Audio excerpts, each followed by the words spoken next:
হরে কৃষ্ণ, রাধে রাধে। জয় শ্রীকৃষ্ণ। শুভ দোলযাত্রার সবাইকে অনেক অনেক শুভেচ্ছা ও ভালোবাসা। সবাই দোল পূর্ণিমার দিনে খুব আনন্দ করুন।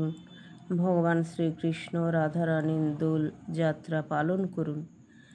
অনেকগুলি যাত্রা আমাদের আছে, তার মধ্যে এই রাসযাত্রা, দোলযাত্রা সব থেকে বিখ্যাত। তাই আপনারা খুব শুদ্ধ চিত্তে, ভক্তি চিত্তে দোলযাত্রা উৎসব পালন করবেন। যাদের বাড়িতে ভগবান শ্রীকৃষ্ণ রাধারানী আছেন, আবির ছুঁইয়ে দেবেন ভগবানের চরণে। তারপর বাড়ির ছোটদের টিপ পরিয়ে দেবেন, বড়দের চরণে আবির দেবেন। আর সেই দিন পূর্ণিমা পড়ে যাচ্ছে বৃহস্পতিবার 10টা 22, শুক্রবার দিন থাকছে 11, 33, 41। সুতরাং যাদের বাড়িতে নারায়ণ পুজো হবে সেদিন দোল পূর্ণিমার দিনে 11টার মধ্যে পুজো করে নিলে খুব ভালো। আর বৃহস্পতিবারেও অনেকে করতে পারেন। পূর্ণিমা বৃহস্পতিবার 10টায় পড়ে যাচ্ছে, তাই দুদিনই পুজো হবে, কোনো অসুবিধা নেই। আর শুক্রবার যেদিন দোল পূর্ণিমা, সেদিনে আপনারা যারা নিরামিষ আহার করবেন খুব ভালো। আর যারা নিরামিষ আহার করবেন না, তারা শরীর টরীর খারাপ, হয়তো তারা কোনো লুচি পরোটা এসব খেতে পারেন না, তারা নিরামিষ ভাত খেতে পারেন। কেননা অনেক মানুষকে অনেক রকম ওষুধ খেতে হয়, তারা ময়দা সাবু এসব খেতে পারেন না। তারা এক কাজ করবেন, তারা নিরামিষ ভাত খাবেন, কিন্তু আমিষ জাতীয় কোনো জিনিস খাবেন না, বর্জন করবেন। চেষ্টা করবেন সেদিনে সাত্ত্বিক আহার করতে আর সাত্ত্বিকভাবে থাকতে।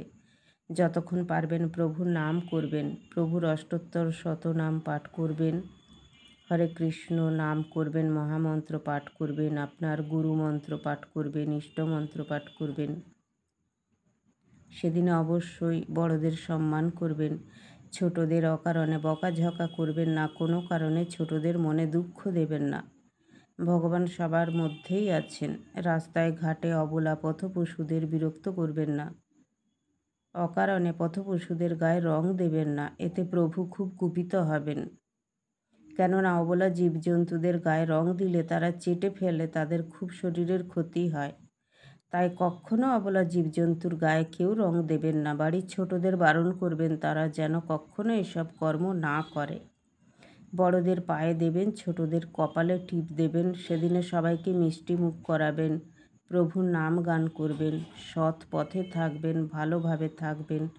প্রভুর নাম গান অবশ্যই করবেন। বাড়ির কাছে যদি কোনো মন্দিরে পুজো হয় চলে যাবেন, একটু ধূপবাতি জ্বালিয়ে আসবেন, প্রভুর চরণে, রাধারানীর চরণে একটু আবির দিয়ে আসবেন।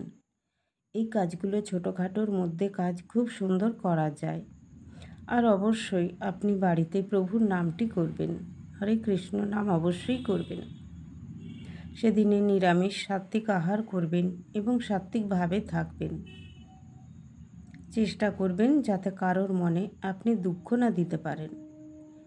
আপনার জন্য কেউ মনে কষ্ট পাবে এটা যেন কখনো না হয়। আপনি সবার সাথে ভালো ব্যবহার করে থাকবেন, প্রভু অত্যন্ত সন্তুষ্ট হবেন। তাই আপনি চেষ্টা করবেন নিজে ভালোভাবে থাকতে এবং অন্যকে ভালোভাবে রাখতে। জয় প্রভুর জয়, জয় রাধা রানীর জয়। সবাই রাধা রানীর নামে জয়ধ্বনি করবেন।